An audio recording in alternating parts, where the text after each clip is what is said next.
Never eat carbs alone. I'm sure a lot of you guys are familiar with the book Never Eat Alone by Keith Ferrazzi. It's a pretty popular business development book about building relationships and networking and success. And the premise of that book is to never eat alone, right? So if you're going to eat lunch, you might as well eat with someone else and build a relationship, and that can build success in business and in life, things like that. Anyway, today's whiteboard message is a play on words on that. I always say never eat carbs alone. And that doesn't mean you should eat carbs with other people. What that means is carbs, you should really try not to eat carbs by themselves. So, eating just an apple by itself, just a banana by itself, can have a pretty significant rise in your blood sugar levels, which is not good for your health at all. And we'll get into that a little more, the science behind that in a minute. But, the science shows that if you eat your carbohydrates with protein and fat, in conjunction with protein and fat, that delays the gastric emptying, and it delays or really lowers the blood sugar spike that we get when we eat carbs by themselves. And if you know about blood sugar, you really don't want to be on a roller coaster all day. You want your blood sugar levels to be maintained pretty well. Blood sugar issues and insulin resistance are tied to the biggest killers out there. Heart disease, cancer, those are metabolic diseases. Diabetes obviously is closely tied to blood sugar and insulin resistance. So a good way, an easy way for us to manage that without medication and things like that is to meal sequence or meal pairing or macro pairing. And I'm not going to get too big into macros and if you should be eating X amount of carbs per day, or if you should be carnivore, if you should be vegan, or anything like that, because that's a highly, highly individualized thing. And today's message is more of a general rule. So regardless of how many carbs you're eating throughout the day, a good rule of thumb is to try not to eat them alone. So if you are going to have that apple, have it with some almond butter.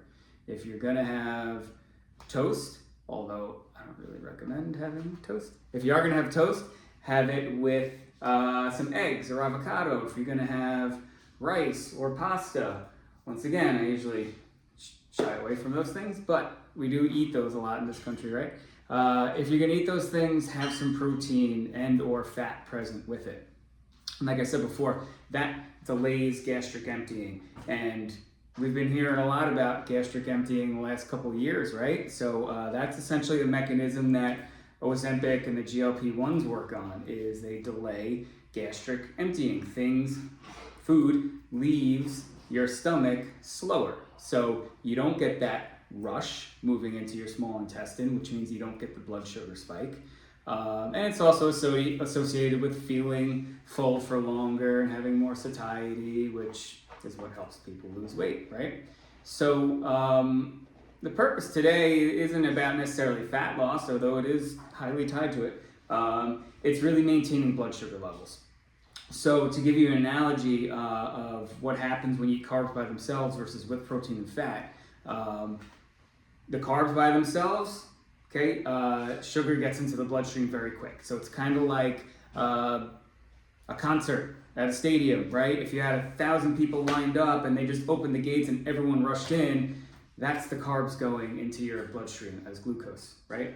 But if you had 1,000 people lined up and you had protein and fat present, they're like the ushers that help a couple people at a time into their seats, So you get this slow release of glucose into the bloodstream.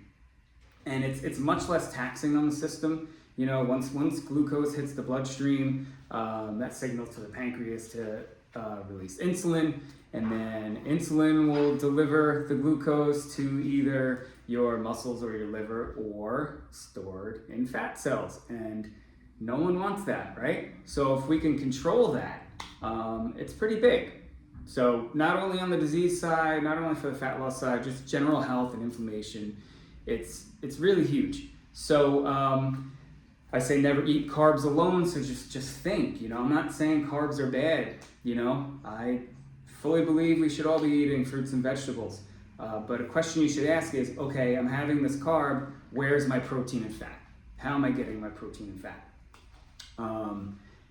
And the meal sequencing part is interesting too. So I usually break it down for my clients into like 4 groups. The most optimal being if you could have your protein and fat before your carb, meaning if you could have some almonds before that apple, that's even better because that kind of primes your system for that slow release of glucose. Having them together, eating them at the same time, right? Some almond butter smeared on your apple and then you eat it, that's pretty good. Having the apple first and then the protein fat after it isn't as good because that glucose has already hit the system by the time you get that protein and fat in. So it's okay, but it's not great. And the worst case scenario is having just straight carbs, because obviously there's nothing slowing down that release into the bloodstream. So meal sequencing is pretty big, but also just one takeaway from this is, okay, I'm having carbs. Where's my protein and fat? That's what I'll be thinking.